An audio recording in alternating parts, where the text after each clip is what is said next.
தேவனுக்கு மகிமை உண்டாவதாக. தேவ பிள்ளைகளே, நாம் நித்திய ஜீவனுக்கென்று நியமிக்கப்பட்டிருக்கிறோம். ஏசாயா 4:4, சியோனில் மீதியாய் இருந்து எருசலேமில் தரித்திருந்து ஜீவனுக்கென்று பெயர் எழுதப்பட்டவன் எவனும் பரிசுத்தன் என்று சொல்லப்படுவான்.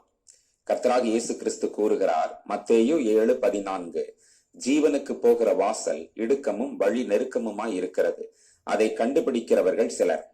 ஆகவேதான் அவர் ஆலோசனை கூறுகிறார், லூக்கா 13:24, இடுக்கமான வாசல் வழியாய் உட்பிரவேசிக்க பிரயாசப்படுங்கள்.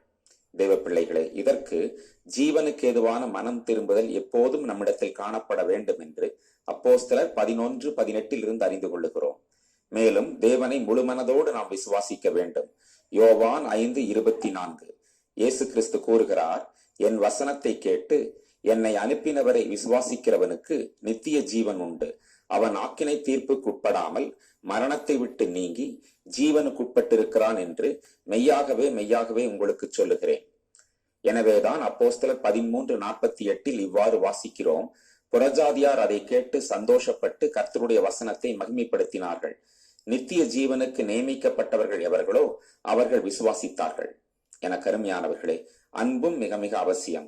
1 யோவான் 3:14 கூறுகிறது, நாம் சகோதரரிடத்தில் அன்பு கூறுகிறபடியால் மரணத்தை விட்டு நீங்கி ஜீவனுக்கு உட்பட்டிருக்கிறோம் என்று அறிந்திருக்கிறோம்.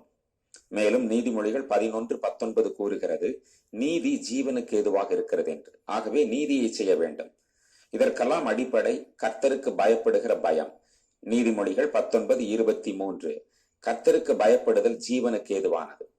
நாம் கீழ்ப்படியாத பட்சத்தில் அவர் நம்மை கடிந்து கொள்ளுகிறார், அதுவும் ஜீவனுக்கு ஏதுவானதுதான். நீதிமொழிகள் 15:31, ஜீவனுக்கு ஏதுவான கடிந்து கொள்ளுதலை ஏற்றுக்கொள்ளும் காது ஞானிகளிடத்தே தங்கும். ஆகவே கர்த்தருக்கு பயப்பட்டு ஜீவிப்போம், நீதியை செய்வோம், அன்பு கூறுவோம், கர்த்தருடைய பிரமாணத்தை நிறைவேற்றுவோம். ரோமர் 5:21 கூறுகிறது, எல்லாவற்றிற்கும் அடிப்படை கிருபைதான். ஆதலால் பாவம் மரணத்துக்கு ஏதுவாக ஆண்டு கொண்டது போல கிருபையானது நம்முடைய கர்த்தராகிய இயேசு கிறிஸ்துவின் மூலமாய் நீதியினாலே நித்திய ஜீவனுக்கு ஏதுவாக ஆண்டு கொண்டது. தேவன் உங்களை ஆசீர்வதிப்பாராக.